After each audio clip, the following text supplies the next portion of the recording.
نحمده ونصلي على رسوله الكريم اما بعد فقد قال الله تبارك وتعالى كما ورد في سورة بني إسرائيل اعوذ باللہ من الشیطان الرجیم بسم اللہ الرحمن الرحیم وَيَسْأَلُونَكَ عَنِ الرُّوحِ قُلِ الرُّوحُ مِنْ أَمْرِ رَبِّي وَمَا أُوتِيتُم مِّنَ الْعِلْمِ إِلَّا قَلِيلًا وقال عز وجل كما ورد في سورة الحجر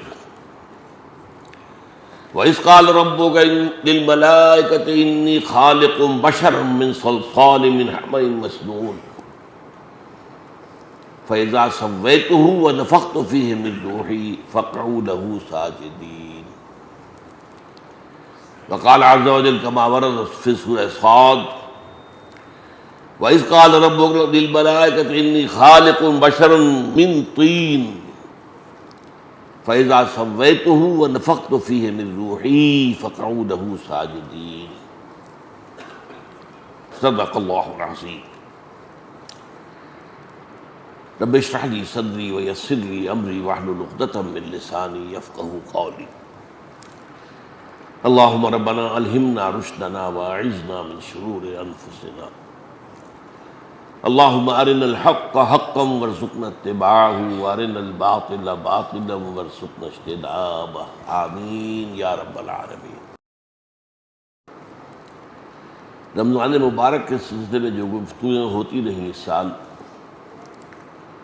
ان میں خاص طور پر روح کی حقیقت کے بارے میں نے پہلے کے مقابلے میں قدر زیادہ وضاحت سے ذکر کیا۔ روح کے بارے میں بنیادی باتیں میں آج عرض کروں گا۔ پہلی بات تو یہ جانیے جو بارہا میں کہہ چکا ہوں، انسان کا وجود مرکب ہے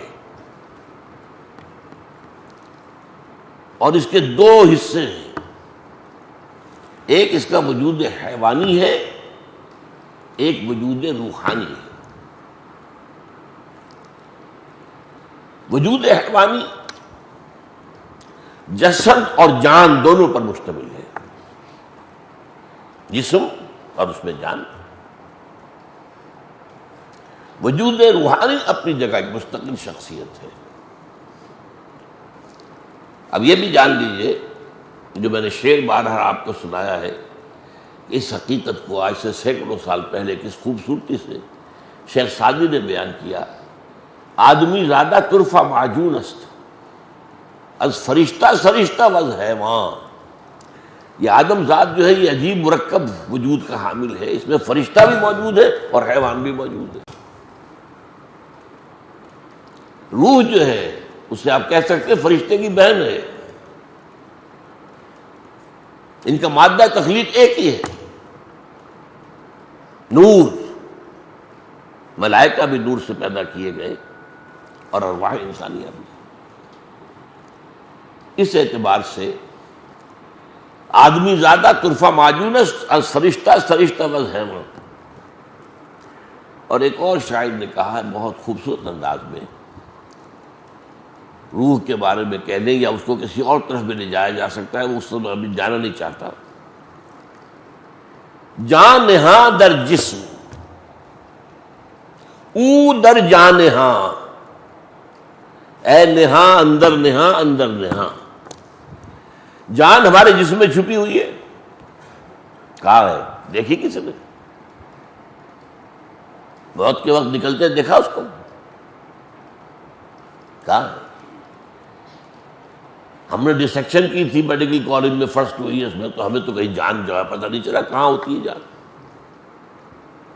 آج بھی آپ اناٹومی کی کتابیں پڑھ جائیے، موٹی موٹی فزیولوجی پڑھ جائیے، جان کا کچھ پتہ نہیں کہاں ہوتی ہے۔ جان صرف ایک کیفیت کا نام ہے اور اس کا جسم سے علیحدہ کوئی تصور ہی نہیں، کوئی وجود ہی نہیں۔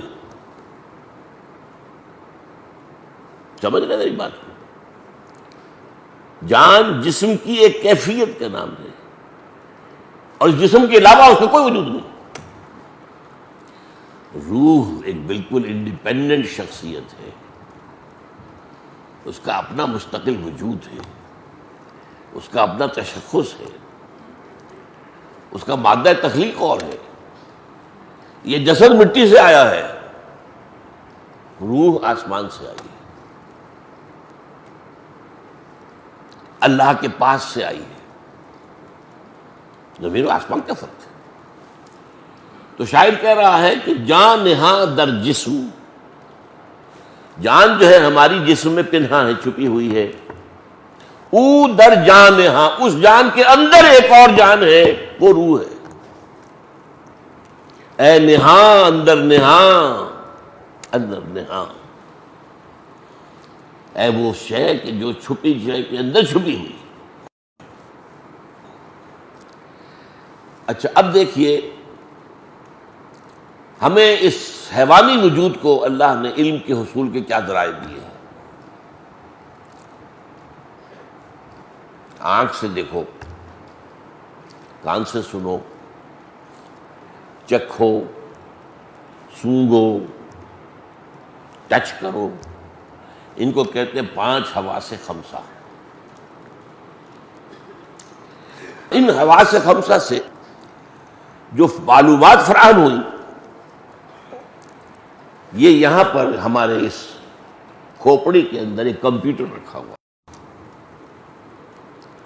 اور بہت بڑا کمپیوٹر ہے تو اتنا سا. آج کل تو آپ کو معلوم ہے کتنے چھوٹے چھوٹے کمپیوٹر آ رہے ہیں. یہ کمپیوٹر پروسیس کرتا ہے اس ڈیٹا کو، یہ دیکھا تھا، اس وقت یہ دیکھا تھا، پھر میموری میں ڈال دیتے ہیں. کمپیوٹر میں میموری ہوتی ہے، پھر وقت آئے گا تو دوبارہ ریفر کریں گے، اس میموری کو نکالیں گے، کوئی نئی بات دیکھی ہے پھر اسے ہم ٹیلی کریں گے، کیا فرق نظر آیا، کوئی نتیجہ نیا نکالیں گے. یہ ہے جو انسانی علم، حیوانی علم ہے. یہ سارے فنکشن چھوٹے سے چھوٹے حیوان کے اندر موجود ہیں. ہاں کمیت کا فرق ہے، انسان کے ہاں یہ فنکشن بہت بلند گئے ہیں. ایوولوشن ٹری کے ٹاپ پر کھڑا ہے ہومو سیپینس. حیوانات کے اندر ہیں لیکن اب درجہ بدرجہ ہی ہوں گے نا. میں نے تو خود چونکہ وہی کیا تھا ایک تجربہ. ایک روز میں نے دیکھا کہ ایک کیڑا چل رہا ہے، وہ کیڑا جس کے اوپر بہت بال سے ہوتے ہیں، اور وہ یہ ہے کہ اندیشہ ہوتا ہے کہ آپ سے کہیں کھال سے مس کرے گا تو وہ خارش ہو جائے گی، شدید الرجی ہوگی. وہ جا رہا تھا، میں نے اس کے آگے ایک تنکا رکھ دیا، وہ رکا، پھر اس نے اپنی ڈائریکشن موڑ لی. کیا مطلب؟ احساس بھی ہوا اور ایک فیصلہ بھی کیا کہ آگے جو ہے رکاوٹ ہے، I have to turn my direction. میں نے پھر رکھ دی، پھر مڑا، پھر رکھا، پھر مڑ گیا. چوتھی مرتبہ رکھا تو اس کے اوپر سے گزرا. اس نتیجے پر پہنچ گیا کہ یہ رکاوٹ میرا پیچھا نہیں چھوڑ رہی. Now I have to overcome it. وہ چھوٹا سا کیڑا. یہی تو ہے نا ہمارا سارا علم جو ہے، اسی کو آپ 1,00,000 سے ضرب دے دیجیے بس، اللہ خیر سمجھ. ہم نے آنکھ کی مدد کے لیے دوربین ایجاد کر دی، ہم نے آنکھ کی مدد کے لیے خوردبین ایجاد کر دی. اصل شے تو آنکھ ہی ہے. یہ تو ایڈڈ معاملات ہیں نا. دوربین ہے، یا دوربین کو بھی آپ آنکھ ہوگی تو دیکھیں گے نا، دوربین کے اندر آنکھ ہوگی تو دیکھیں گے آپ خوردبین کے اندر، مائکروسکوپ کے اندر. لیکن اسی طرح جان لیجئے روح کی اپنی آنکھیں ہیں، انڈیپینڈنٹ آف دیز آئیز. روح کے اپنے کان ہیں، انڈیپینڈنٹ آف دیز ایئرس. روح کی اپنی عقل ہے، انڈیپینڈنٹ آف دس عقل. یہ حیوانی عقل ہے، اس کھوپڑی میں رکھی ہوئی ہے. لیکن روح کے یہ تینوں چیزیں، ان کا تعلق قلب سے. قلب مسکن ہے روح کا، روح رہتی وہاں ہے. اب قرآن مجید میں سورہ حج کی ایک آیت ہے جو بہت اہم ہے، بہت اہم، بہت اہم. افلم یسیروا فی الارض، کیا یہ لوگ زمین میں سیر نہیں کرتے، چلتے پھرتے نہیں ہیں؟ فتکون لہم قلوب یعقلون بہا، پھر ہوتے ان کے دل جن سے وہ تعقل کرتے. دل سے عقل، دل کے اندر عقل ہے. قلوب یعقلون بہا او آذان یسمعون بها، یا کان جن سے وہ سنتے ہیں، فإنها لا تعمل ابصار، اس لیے کہ اندھی یہ آنکھیں نہیں ہوتی، اندھا دل کی آنکھ اندھی ہو جاتی۔ ابو جہل کی یہ آنکھ تو اندھی نہیں تھی، وہ تو جمال و جلال مصطفی کا مشاہدہ نہیں کر سکا۔ ابو لہب کی تو یہ آنکھ نہیں تھی، وہ آنکھ کوئی اور آنکھ ہے۔ اب اسی کو دیکھیں مضامین دو کم سے کم قرآن مجید میں دو جگہ ضرور آتے ہیں، یہ میرا ایک نقطہ ہمیشہ سے ہے۔ یہ سورہ اعراف کی آیت ہے، ہم نے انسانوں اور جنوں میں سے بہت سے ایسے لوگ پیدا کر دیے ہیں جو جہنم ہی کا ایندھن ہے، پیدا ہی کیے اس کے لیے، اور ان کی کیفیت کیا ہے؟ لہم قلوب لا یفقہون بہا، ان کے پاس دل ہے لیکن تفقہ نہیں کرتے، غور نہیں کرتے، سوچتے نہیں۔ لہم قلوب لا یفقہون بہا وَلَهُمْ أَعْيُنٌ لَا يُبْصِرُونَ بِهَا، ان کی آنکھیں ہیں پر دیکھتے نہیں ہیں۔ وَلَهُمْ آذَانٌ لَا يَسْمَعُونَ بِهَا، ان کے کان ہیں لیکن سنتے نہیں۔ أُولَٰئِكَ كَالْأَنْعَامِ بَلْ هُمْ أَضَلُّ، وہ تو چوپایوں کے مانند ہیں بلکہ ان سے بھی گئے ہوئے ہیں۔ دیکھیے یہ آنکھیں میری بھی ہیں تو گدھے کی بھی ہیں، کتے کی بھی ہیں، گھوڑے کی بھی ہیں، بلی کی بھی ہیں۔ بعض سے حیوانوں کی آنکھیں ہم سے بہت تیز ہیں، بہت سے حیوان اندھیرے میں بھی دیکھتے ہیں، ہم نہیں دیکھ سکتے۔ یہ جو عقاب قسم کے جو ہے پرندوں کے اندر شکاری، ان کی اتنی نگاہ تیز ہے، بہت بلندی سے زمین پر پڑی ہوئی سوئی کو بھی دیکھتے ہیں۔ ان کی بھی آنکھیں ہماری بھی ہیں، ان کے کان ہمارے بھی ہیں، ان کی بھی عقل ہے ہماری بھی عقل ہے، لیکن انسان ہونے کے ناطے ہمیں جو چیز دی گئی تھی وہ روح تھی، روح کے ذرائع، روح کا قلب، وہ اس کی عقل ہے، روح کی آنکھ ہے، روح کے کان ہے۔ اسی لیے کہا ہے اقبال نے، دم چیست قیامست شنیدی نہ شنیدی، دیکھو تم جب سانس لیتے ہو یہ کیا ہے، یہ ایک پیغام ہے، تم سنتے ہو کہ نہیں سنتے؟ ہر سانس بتا رہا ہے کہ اس کے ساتھ وابستہ ہے زندگی، یہ جب بند ہوا ختم ہو جائے گی۔ دم چیست پیامست شنیدی نہ شنیدی، در خاک تو یک جلوہ آمیخت نہ دیدی، تیری مٹی ہی میں ایک جلوہ بھی ہے، نور بھی ہے، دیکھتے نہیں ہو۔ دیدن دیگر آموز شنیدن دیگر آموز، اور دیکھنا سیکھو، اس آنکھ سے دیکھنا تو کتے کو بھی آتا ہے، بلے کو بھی آتا ہے، وہ بھی دیکھ لیتا ہے کار آ رہی ہے بچ جاتا ہے۔ دیدن دیگر آموز، انسان کا دیکھنا دیکھو، اور وہ ہوگا روح کا دیکھنا، انسان کا سننا سنو، اور وہ ہوگا روح کا سننا۔ اچھا اب اگلی بات سمجھیے، یہ جو دو وجود ہیں ان کی سورسز ایبسولیوٹلی ڈفرنٹ، اینڈ بلکہ یہ سمجھیے متضاد۔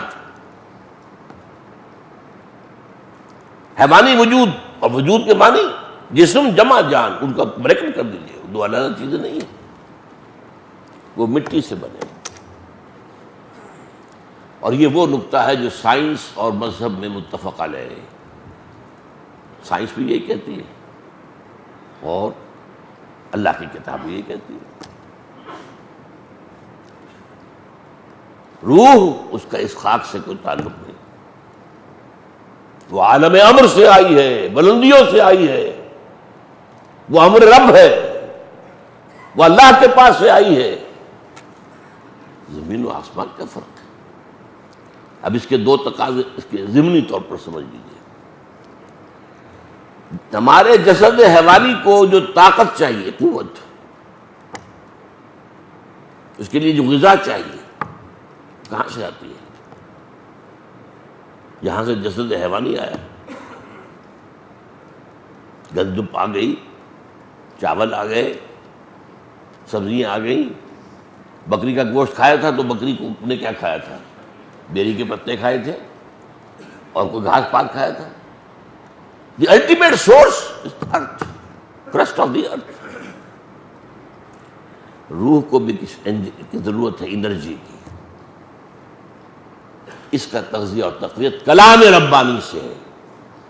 یہ روح ربانی ہے اور اس کی غذا کلام ربانی. نمبر 3، ان دونوں کے رجحان ایک دوسرے سے بالکل متضاد ہیں. جسم جہاں سے ہے اسی کی طرف جھکنا چاہتا ہے. زمینی مفادات، زمینی لذتیں، عالم سفلی کی چیزیں، انہی میں مگن، انہی کے اندر مگن، انہی کی طلب میں زندگی ہے، انہی میں بھاگ دوڑ ہے. روح کا رجحان اللہ کی طرف ہے.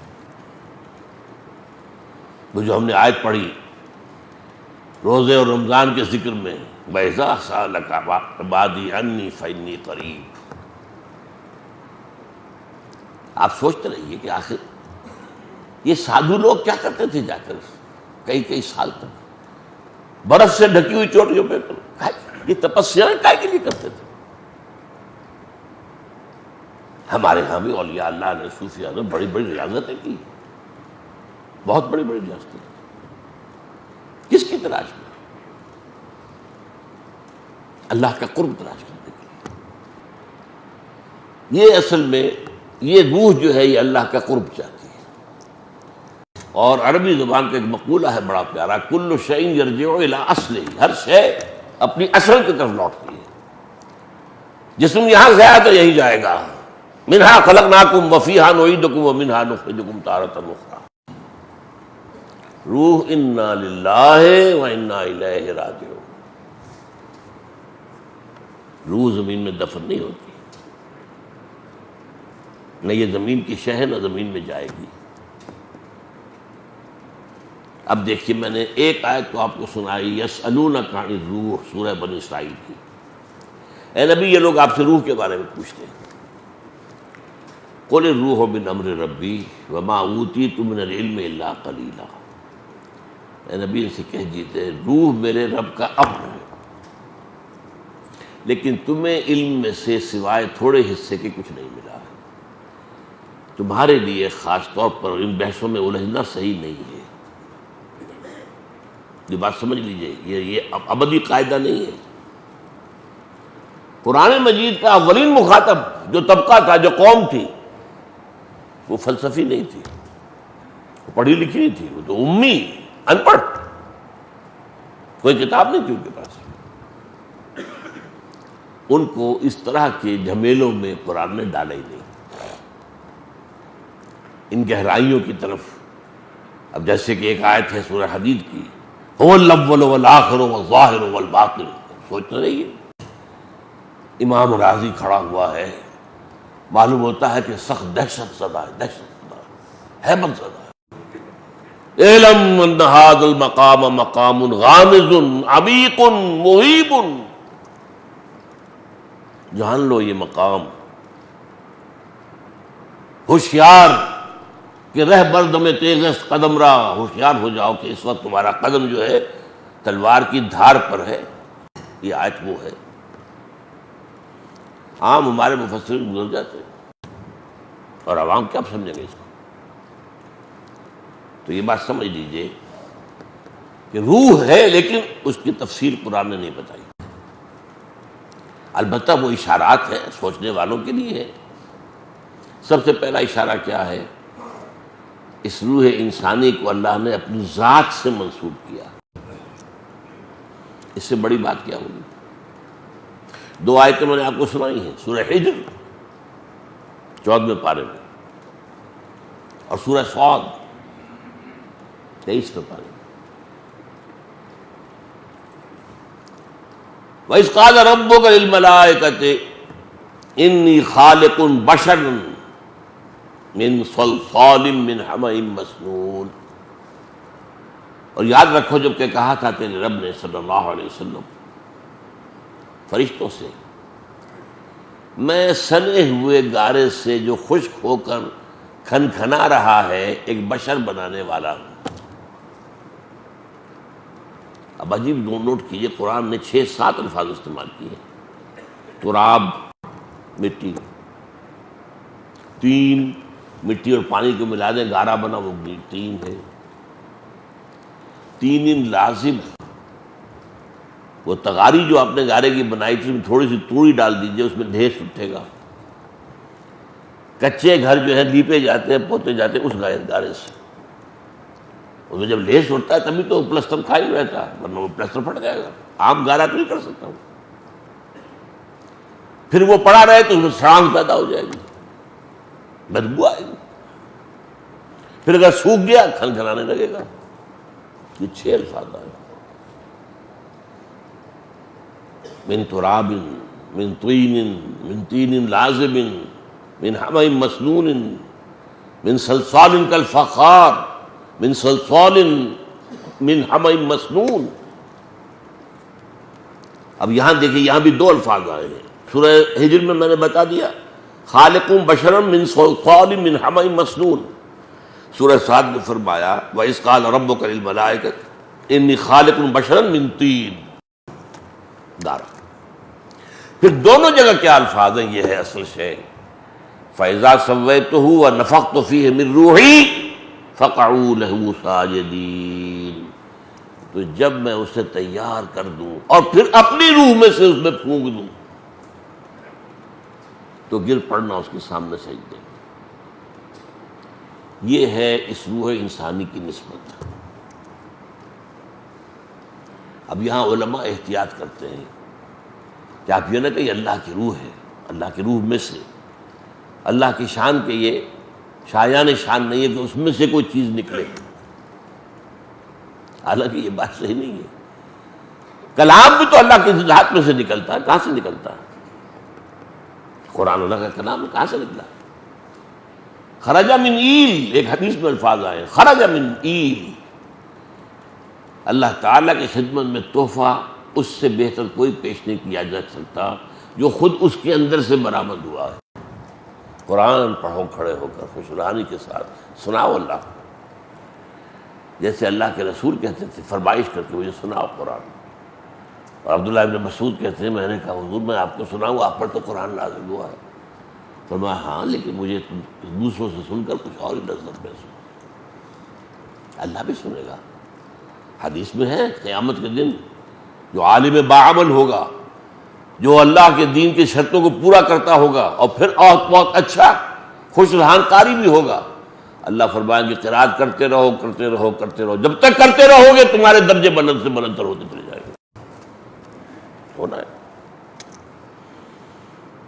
تو انی خالق بشرا من صلصال من حمأ مسنون یا انی خالق بشرا من طین فَإِذَا سَوَّيْتُهُ وَنَفَخْتُ فِيهِ مِن رُوحِي فَقَعُوا لَهُ سَاجِدِينَ۔ تو یہ کہتے ہیں علماء کہ یہ اس روح کی عظمت کو ظاہر کرنے کے لیے اللہ نے اس کو اپنی ذات کی طرف نسبت دے دی ہے۔ یہ اللہ کی روح میں سے کوئی روح نہ سمجھو، اللہ کی ذات کا تجزیہ نہیں ہو سکتا کہ اس میں سے کوئی چیز نکل آئے۔ ٹھیک، احتیاط کا راستہ جو ہے وہی بہتر ہوتا ہے۔ اب دیکھیے کہ یہ جو بدقسمتی سے ہمارا جو موجود جدید جو دینی فکر ہے، جو اپنی جگہ پر بعض اعتبارات سے بہت قیمتی ہے۔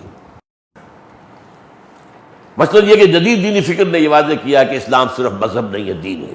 ٹھیک ہے، بہت بڑی بات، بہت اچھی بات۔ اسلام دین اس وقت ہوتا ہے جبکہ وہ غالب ہو، مغلوب ہو جائے تو مذہب رہ جاتا ہے۔ یہ بھی ٹھیک ہے، سب چیز صحیح ہے۔ اور بندہ مومن کا فرض ہے کہ باطل کے نظام کو توڑ پھوڑ کر اللہ کا نظام قائم کرے، جد و جہد کرے۔ جد و جہد کرنا فرض ہے، وہ کر دینا یہ آپ کے اختیار میں نہیں ہے، تو اللہ چاہے گا تو ہوگا، لیکن جد و جہد نہیں کرتے تو آپ مجرم ہیں۔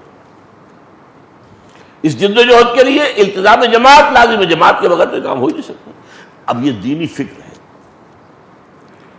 اور موجودہ دور میں کچھ لوگوں نے اس کو اجاگر کیا ہے، واضح کیا ہے، اور وہ ایک بڑا احسان ہے اس امت کے اوپر۔ ان میں سے بعض شخصیات کا میں خود مرہون منت ہوں، انہوں نے بہت استفادہ کیا۔ لیکن ایک بات بھی آج کہنی ہے آپ سے کہ سید ہوں، شبلی نعمانی ہوں، مولانا فراہی ہوں، مولانا فراہی کے شاگرد مولانا اصلاحی ہوں، ابو الکلام ہوں، ابو الکلام کے راستے پر چلنے والے مولانا مودودی ہوں، بڑے محسن ہیں قوم کے. یہ ذرا سر سید کو اس فہرست سے نکال دیجئے. ویسے قومی تو میں آپ کو بتا چکا وہ بھی محسن ہے قومی سطح پر، یہ لوگ دینی سطح پر بھی محسن ہیں، لیکن دینی فکر جو ہے اگر کامل ہے تو وہ صرف ایک شخص کا ہے اور وہ علامہ اقبال.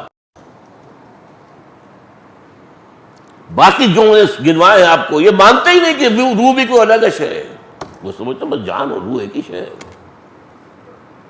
اتنی بڑی حقیقت نگاہوں سے ہو جب، اس لیے کہ ذہنوں کے اوپر سائنٹزم کا تسلط ہے، جو ہمارے حواس خمسہ کے سے دیکھی نہ جا سکے، ویریفائی نہ کی جا سکے، اس کو کیسے مان لیں؟ چلو اللہ کو تو مان لیا، ایک کو تو ماننے پڑے گا، کوئی تو تھا نا آخر جس نے کائنات بنائی ہے. لیکن اس سے آگے فرشتے کو کیوں مانے؟ جنات کو علیحدہ وجود کیوں مانے؟ یہ سائنٹزم، یہ مذہب بن چکا، it's a religion in itself. اور وہ اس کا غلبہ اتنا ہے کہ اچھے اچھے مفکرین جو ہے اس مغرب کے مادہ پرستانہ فکر کے تسلط سے، شکنجے سے پورے طور پر آزاد نہیں ہو پائے. اب میں آپ کو وہ چیزیں بتا رہا ہوں جو میں نے کہا ہے. اگر نہ مانا جائے کہ روح جو ہے ایک علیحدہ جداگانہ تشخص کی حامل شے ہے تو بہت سی باتیں سمجھ میں نہیں آتی قرآن کی. ایک جس کا ذکر میں پہلے بھی کر چکا ہوں، یہ عہد الست کب ہوا تھا، کس نے کیا تھا؟ الست بربکم قالوا بلا، ظاہر بات ہے ارواح نے کیا تھا، جسد تو تھے ہی نہیں. اور تمام انسان ایک جگہ تو جمع ہو ہی نہیں سکتے تھے. وہ تو نسل بعد نسل انسان دنیا میں آئیں گے نا. آدم کے پھر 3 بیٹے یا جتنے بیٹے ہوں گے، پھر ان کے بیٹے ہوں گے، پھر ان کے بیٹے ہوں گے، پھر ان کے بیٹے ہوں گے، قیامت تک جو ہے وارم بھرم ہاں انسان آ جائیں گے، لیکن وہ ایک وقت میں تو جمع نہیں ہو سکتے. ہاں ہوں گے ایک دن، اور وہ قیامت کا دن ہے. وہاں پھر جمع ہو جانا سب نے، یا پھر وہ اس الست میں، عہد الست کے اور جمع سے. اب یہی وہ چیز ہے جو میں نے ابھی آیت آپ کو سنائی، اس سے سورہ اعراف کے اندر ہے. ہم نے جہنم کے لیے بہت سے لوگوں کو پیدا کر دیا، جہنم کے لیے. آخر ہمیں چاہیے نا کچھ ایندھن، جہنم کے لیے بھی درکار ہے. بہت سے انسان ہم نے پیدا اس لیے کیے. ان کا حال کیا ہے؟ لہم قلوب لا یفقہون بہا ولہم اعین لا یبصرون بہا ولہم آذان لا یسمعون بہا اولئک کالانعام بل هم اضل. وہ تو چوپایوں کے مانند ڈبل ان سے بھی گئے گزرے کیوں ہیں؟ اضل کیوں ہیں؟ پیدا تو ہم نے اس جگہ پر کیا تھا نا ان کو. یہ گر گئے، نیچے آ گئے، پڑے رہے تار مذلت کے اندر، اٹھے نہیں. لہذا یہ حیوان ہے، انہیں انسان نہ سمجھو، یہ انسان نما حیوان ہے. اچھا، نمبر 2 چیزیں. یہ حدیث جو ہے حضرت ابو ہریرہ سے ترمذی میں موجود ہے. حضور سے پوچھا گیا متى وجبت لک النبوۃ یا رسول اللہ، اے اللہ کے رسول آپ کو نبوت کب ملی؟ فرمایا والآدم بین الجسد والروح. ابھی آدم کی روح علیحدہ تھی، جس طرح تھا ابھی روح میں پھونکی نہیں گئی تھی، تب بھی نبی تھا.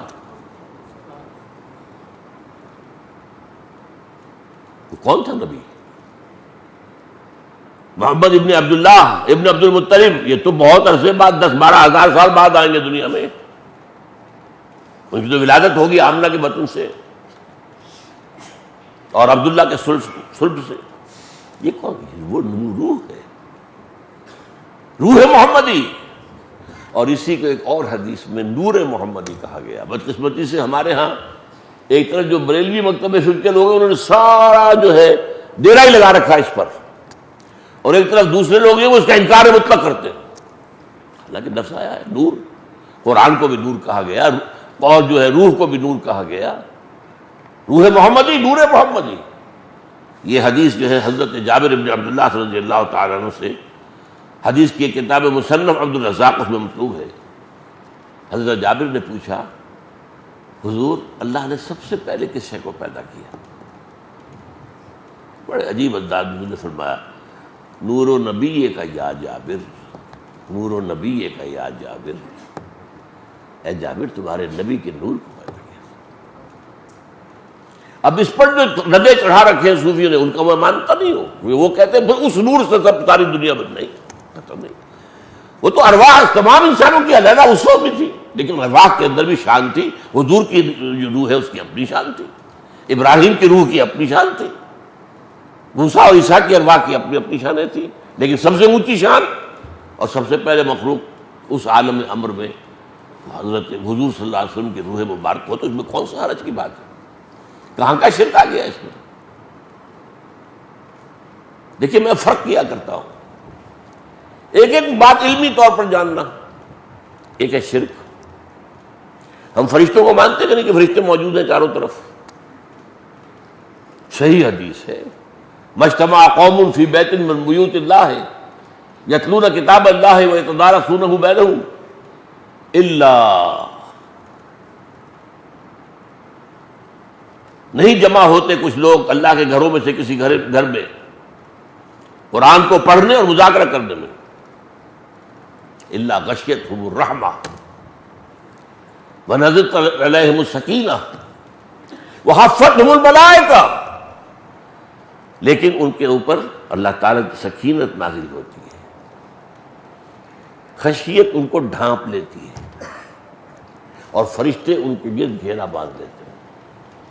وذکر اللہ فی من عندہ، اللہ ذکر کرتا ہے ان کا، دیکھو فرشتوں تم نے کہا تھا یہ فساد مچائے گا، دیکھو میرے بندے میرے گھر میں بیٹھے میری کتاب پڑھ رہے ہیں۔ وذکرہم اللہ فی من عندہ، ملائکہ مقربین میں جا کے ذکر ہوگا، فرشتے ہیں، اچھا فرشتے تو میرے ساتھ دو موجود ہیں۔ اس کو ماننے سے شرک نہیں آیا، میں فرشتے سے کہوں یہ میرا کام کر دو یہ شرک ہو جائے گا۔ دعا اللہ کے سوا کسی سے نہیں۔ اسی طرح شاہ ولی اللہ دہلوی کا کہنا یہ ہے کہ اولیاء اللہ، اللہ کے بہت نیک بندے جو ہیں، ان کی ارواح کو اللہ تعالیٰ ان کے انتقال کے بعد ملائکہ اسفل کے طبقے میں شامل کر دیتے ہیں۔ یہ میں بتا دوں بہن بھائی ہیں، یہ فرشتے اور روحیں جو ہیں بہن بھائی ہیں، ایک ہی مادہ تخلیق ہے دونوں کا، نور۔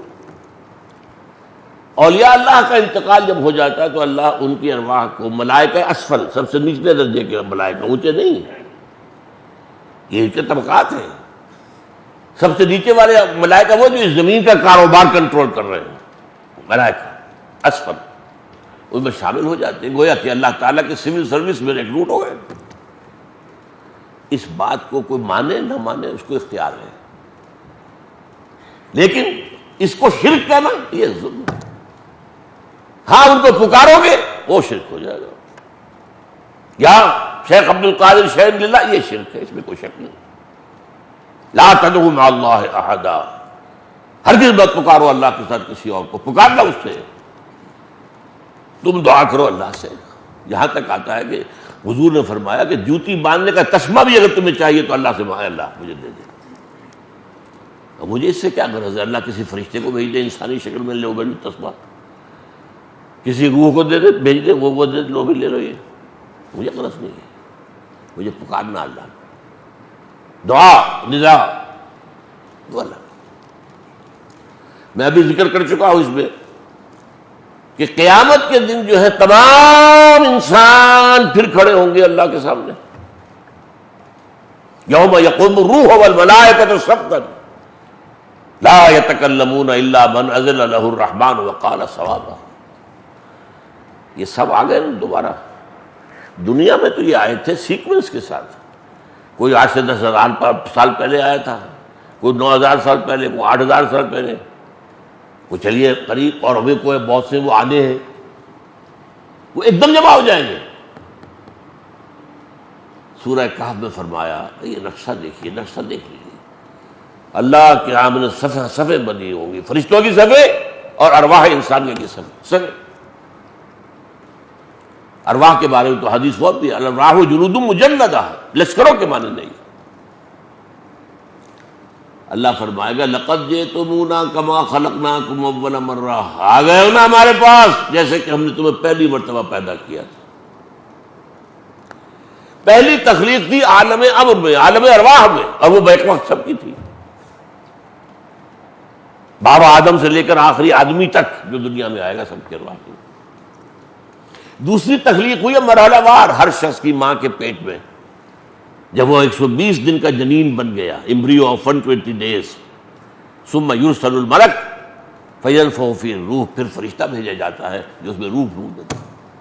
اب یہ تخلیق ثانی ہو گئی، آ گئے نا ہمارے پاس، کما خلقناکم اول مرہ۔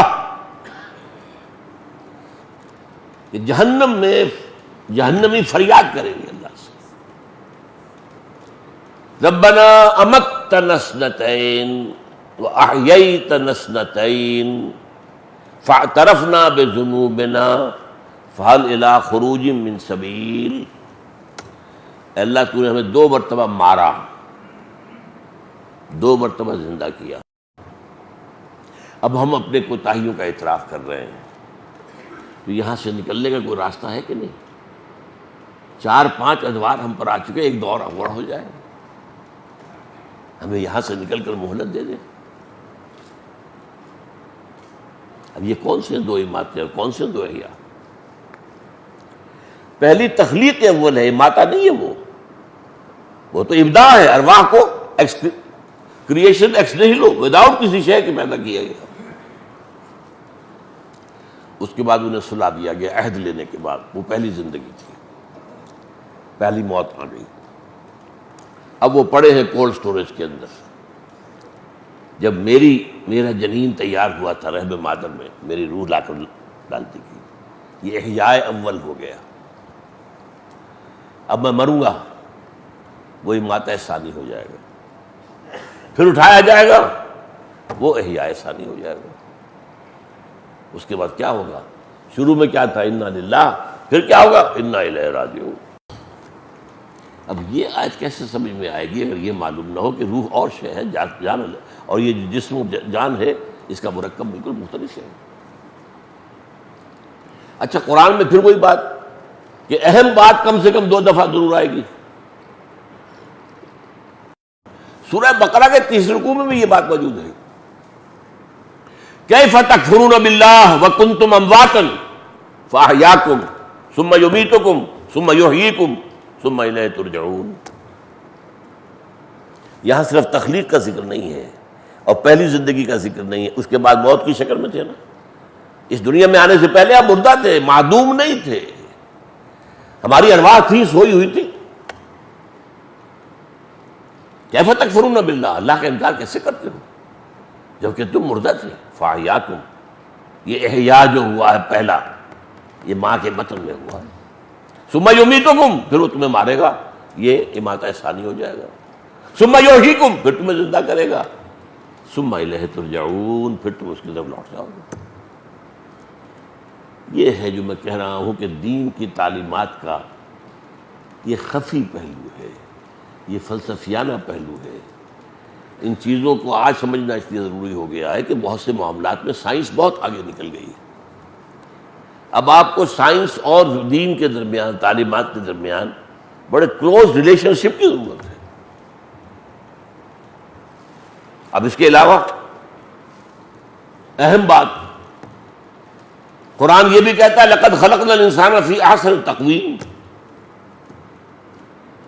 اور پھر کہتا ہے ثم رددناہ اسفل سافلین۔ کیا مطلب ہے؟ احسن تقویم پر ارواح پیدا کی گئی تھی، وہ تو ملائکہ کی ہم پلہ ہیں، احسن تقویم۔ پھر اس بیچاری روح کو جو اس عالم بالا کے ناز و نام کی پلی ہوئی پڑی، اس کو لا کر ایک انسان کے بچے کے اس کے جسد کے اندر ڈال دیا گیا، اور انسان کا بچہ کمزور ترین شے ہے دنیا کی، یہ معلوم ہونا چاہیے آپ کو۔ حیوانات کے بچوں کا کیا ہوتا ہے؟ بکری نے ابھی بچہ دیا، چند منٹ لگیں گے اس کو، وہ ٹانگیں ذرا اس کی لڑکھڑائے گی، وہ کھڑا چل رہا ہے۔ بچڑے، کٹے اور جانور، انڈے میں سے نکلا ہے وہ چوزا، بھاگ رہا، دوڑ رہا، چل رہا، انڈے میں سے نکلا، نکلتا ہی۔ یہ جو کمزور ترین انسان کا بچہ ہے، وہ روح لا کر اس میں ڈال دی گئی، باندھ دی گئی اس کے ساتھ۔ اب اس کا کام یہ ہے کہ اسے جو جسم مل رہا ہے اس دنیا کے اندر، اس کے ذریعے سے نیکیاں کمائے تاکہ اپنے مقام پر دوبارہ پہنچ جائے۔ کسی نے تمہیں پہاڑ پر سے گرا دیا ہے، اب تمہیں چڑھنا پڑے گا، ذرا چڑھائی میں محنت لگے گی نا۔ تمہارا مقام تو بہت بلند تھا، فرشتوں سے بلند، لیکن وہاں سے اب گرا کہاں دیے گئے؟ ظاہر بات ہے فرشتوں سے نیچے جنات ہیں، جنات سے نیچے یہ سارے حیوانات ہیں زمین کے، اور ان میں ایک انسان بھی ہے۔ اور میں بتا چکا ہوں آپ کو کہ تمام حیوانات میں ضعیف ترین بچہ وہ انسان کا ہوتا ہے۔ کتنا وقت لگتا ہے اسے، کس طرح اس کو چلانے کے لیے، چلانا سکھانے کے لیے جو پاپڑ بیلنے پڑتے ہیں، اس کو بولنا سکھانا پڑتا ہے، وہ کس قدر ضعیف۔ تو یہ اب دونوں باتیں ٹھیک ہو گئی۔ اسی طرح قرآن یہ بھی کہتا ہے ظلوم ہے انسان، جہول ہے انسان، خلق حلوا، بہت جلدی پسند ہے، اجرت پسند ہے، اور بہت ہی تھڑ دلا ہے۔ یہ ساری کس کے لیے کہی جا رہی ہے؟ جو اشرف المخلوقات ہے۔ کیوں؟ یا یہ غلط ہے یا وہ غلط ہے؟ نہیں بھائی، دونوں صحیح ہے۔ اپنی خلقت کے اعتبار سے ظلوم بھی ہے، جہول بھی ہے، عجول بھی ہے، حلوع بھی ہے۔ اپنی فطرت کے اعتبار سے، روح کے اعتبار سے بلند ترین ہے۔ دونوں چیزیں اپنی جگہ۔ اور اسی سورہ احزاب کے اندر یہ جو فرمایا گیا، ہم نے امانت پیش کی آسمانوں پر، زمین پر، پہاڑوں پر، کسی نے اٹھانے کا حوصلہ نہ دکھایا۔ حملہ الانسان، یہ امانت کون سی ہے؟ یہ روح ربانی، جنات میں نہیں ہے یہ۔ ویسے جنات کی تخلیق ہم سے بلندر سطح پر ہوئی ہے، آگ سے بنائے گئے، وہ اس کائنات میں بہت دور دور تک جا سکتے ہیں۔ میرے نزدیک سمائے دنیا تک تو ان کی رسائی ہے، وہ جاتے ہیں۔ ہمیں تو بڑے بڑے جو ہے میزائل بنانے پڑیں گے، کیا کیا بنانا پڑے گا، کچھ ارب ڈالر سے جو ایک مشین بنتی ہے جو جاتی ہے، تو وہ بھی خلا کے ابتدائی جگہوں میں ٹکرے مار کے آ جاتی ہے۔ اس کیا کرنا، چاند پر اتر کے بڑا کمال کیا۔ یہ فرشتے یہ جاتے ہیں، یہ تو آسمان کے سمائے دنیا پر جا کر فرشتوں کی سرگوشیاں سنتے ہیں۔ یسترقون السمع، سنتے ہیں، چرا لیتے ہیں، اور وہاں سے آ کر اپنے کاہن جو زمین پہ بیٹھے ہوئے اپنے دلال، ان کو بتاتے اب یہ ہونے والا ہے، اور وہ اس کے بنا پر پیش گوئی کرتے ہیں، اپنا دھندا چلاتے ہیں۔ جیسے کوئی آپ کا سول سیکرٹری اسلام آباد میں آپ کا دوست ہے، وہاں سے آپ کے تبادلے کا حکم ہے، ٹائپ ہو گیا، اس نے بتا دیا وہ ہو گیا تمہارا فیصلہ، ابھی وہ آئے گا آپ تک پہنچنے میں، وہ ٹائپ ہوگا، پھر دستخط ہوں گے، پھر ڈسپیچ ہوگا، پھر وہ آئے گا، پھر آپ تک پہنچے گا، لیکن وہ آپ نے اس نے بتا دی۔ یہ کام جنات کرتے ہیں، یسترقون السمع، وہ سنتے ہیں بیٹھ کر سرگوشی۔ تو یہ، لیکن یہ کہ ظاہر بات ہے کہ اسی لیے تو اس کو عزازیل نامی جن کو جو ہے دھوکہ لگا، انا خیر منہ، میں اس آدم سے بہتر ہوں، خلقتنی من نار وخلقتہ من طین۔ اسے اس روح کا علم نہیں تھا، وہ انسان کو صرف گارے سے سمجھ رہا ہے، اور گارا یقیناً کمتر ہے آگ سے، یہ بات تو غلط تھی اس کی۔ تو انسان کی یہ جو ہے حیوانی جو اس کا وجود ہے، وہ تو گارے سے بنا ہے اور وہ آگ سے بنا ہے، لہذا وہ اصل ہے اس تخلیق خلقت کے اعتبار سے۔ لیکن فطرت میں جو روح ربانی پھونکی گئی ہے انسان میں، اس کا جو بلند مقام ہے، جس کی وجہ سے اللہ اسے اپنی ذات کی طرف منسوب کرتے ہیں۔ اب آخری بات یہ، اس روح کا ذات باری تعالیٰ کے ساتھ تعلق کیا رکھتا ہے؟ روح کا اللہ کی ذات کے ساتھ تعلق، ویسے ایک بات میں نوٹ کر لیجئے، ذات و صفات باری تعالیٰ کے بارے میں کوئی بھی مثال صحیح مکمل نہیں ہو سکتی۔ ہمارا ذہن، ہماری منطق، ہمارے الفاظ، ہماری زبان بنی ہے ہمارے مشاہدات سے۔ تو جو مابعد طبیعیاتی حقائق ہیں، میٹافزیکل ٹروتھس، وہ ہماری زبان کے اندر ادا نہیں ہو۔ اس لیے قرآن میں مثالیں اللہ، اسی لیے یضرب اللہ الامثال للناس، ایک بات جیسے کہ ہے سمجھ میں نہیں آتی، مثال سے ذرا سا قریبی تاثر دے لیا جائے۔ تو بعض صوفیہ نے بہت عمدگی کے ساتھ اس کو بیان کیا ہے، اس روح کا اور ذات باری تعالیٰ کا تعلق وہی ہے جو سورج اور اس کی کرن کا ہے۔ سورج سے کرن نکلی ہے، کتنے کروڑ میل آ گئی ہے زمین تک، لیکن کیا اس کا رشتہ سورج سے منقطع ہوا ہے؟